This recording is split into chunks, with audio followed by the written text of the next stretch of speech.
যদি এই রাস্তায় আর কেউ আবর্জনা না ফেলে তাহলে তো রাস্তা আবর্জনা যুক্ত হবে না। 2-1 মাসের মধ্যেই আমরা রেজাল্টটা দেখব যে ঢাকা শহর আর অপরিচ্ছন্ন থাকবে না।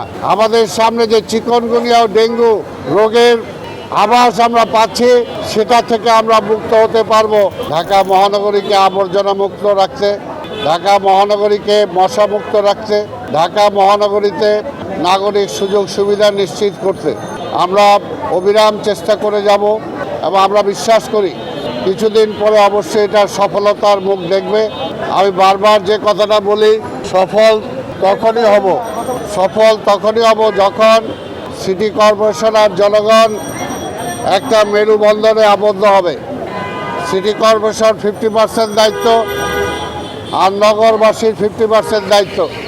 এই সচেতনতা যদি আমাদের মধ্যে আসে তাহলে আর ঢাকা শহর আবর্জনা থাকবে না। এই যে আজকে যে রাস্তাগুলো আমরা পরিষ্কার পরিচ্ছন্ন করলাম, যদি এই রাস্তায় আর কেউ আবর্জনা না ফেলে তাহলে তো রাস্তা আবর্জনা যুক্ত হবে না।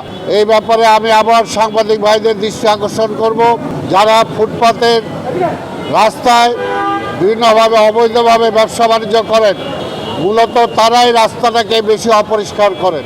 কাজে তাদের দৃষ্টি আকর্ষণ করছি, হকার ভাইদের দৃষ্টি আকর্ষণ করব, রাস্তার পাশে যারা দোকানপাট নিয়ে বসেন তাদের দৃষ্টি আকর্ষণ করব, আপনাদের কারণে যাতে ঢাকা শহর দুর্গন্ধময় না হয় এবং প্রতিটা জনগণকে আমরা সে অনুরোধ করব। সেই কারণেই মাসের প্রথম সপ্তাহের শনিবার আমরা সারা ঢাকা শহরে পরিচ্ছন্নতা দিবস বা ক্লিনিং ডে উদযাপন করব।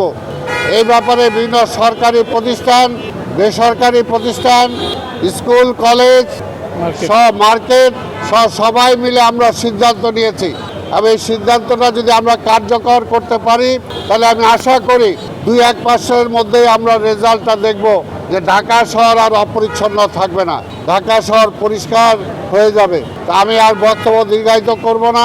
এটার জন্য আপনারা আবার বলছি, প্রতি মাসের সপ্তাহের প্রথম শনিবার আমরা এটা পালন করব। যার যার বিল্ডিং, যার যার ব্যবসা প্রতিষ্ঠান, যার যার সামনের রাস্তা, যার যার বাড়িঘর আমরা সবাই পরিষ্কার পরিচ্ছন্ন করব সেদিন। তাহলে দেখা যাবে ঢাকা শহর পরিচ্ছন্ন হয়ে যাবে এবং আগামীতে আমাদের সামনে যে চিকনগুনিয়া ও ডেঙ্গু রোগের আভাস আমরা পাচ্ছি, সেটা থেকে আমরা মুক্ত হতে পারবো। মশাকে আমরা নিয়ন্ত্রণ করতে পারবো।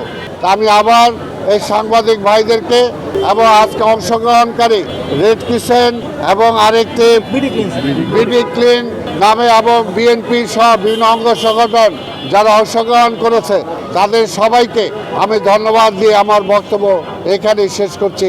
আপনাদের সবাইকে ধন্যবাদ। খোদা হাফেজ। বাংলাদেশ জিন্দাবাদ।